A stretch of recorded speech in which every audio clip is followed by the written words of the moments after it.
Hi everyone, ഞാൻ Anagha. Indian institute of technology ഹൈദരാബാദിൽ നിന്ന് M.Phil കഴിഞ്ഞ ശേഷം ഇപ്പോൾ ഞാനൊരു ഫ്രീലാൻസ് ട്രാഫിക് സൈക്കോളജിസ്റ്റ് ആയിട്ട് വർക്ക് ചെയ്യുന്നു. സോ എന്റെ ഏറ്റവും പാഷനേറ്റ് ഏരിയ ആയിട്ടുള്ള ട്രാഫിക് സൈക്കോളജി ആ ഫീൽഡിൽ വർക്ക് ചെയ്യുന്നതിന്റെ കൂടെ തന്നെ മറ്റൊരു പാഷനേറ്റ് ഏരിയ ആയിട്ടുള്ള ടീച്ചിങ്ങിലും കൂടെ ഞാനിപ്പോൾ വർക്ക് ചെയ്യുന്നുണ്ട്. നിങ്ങളുടെ Prepwise UG+ പ്രോഗ്രാമിന്, അതായത് PG എൻട്രൻസ് എക്സാമിനേഷന് പ്രിപ്പയർ ചെയ്യാൻ വേണ്ടിയിട്ട്, സ്പെസിഫിക്കലി CUET എൻട്രൻസ് എക്സാമിന് വേണ്ടി പ്രിപ്പയർ ചെയ്യാൻ നിങ്ങളെ സഹായിക്കുന്ന അല്ലെങ്കിൽ നിങ്ങളുടെ കൂടെ ഉണ്ടാവുന്ന ഫാക്കൽറ്റി ഞാനായിരിക്കും. അപ്പൊ നമുക്ക് എൻട്രൻസിനെ പറ്റിയൊക്കെ ഒരുപാട് മിസ്കൺസെപ്ഷൻസും മിത്സും ഒക്കെ ഉണ്ടാവും. അതെങ്ങനെ ക്രാക്ക് ചെയ്യണം എന്നുള്ളതും ഒക്കെ നമുക്ക് സംശയങ്ങളും കാര്യങ്ങളൊക്കെ ഉണ്ടാവും.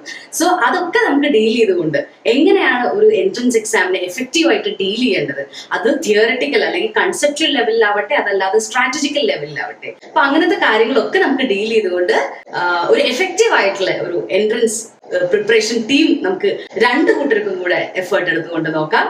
So with that, I wish you all the very best and I'll see you in the classes.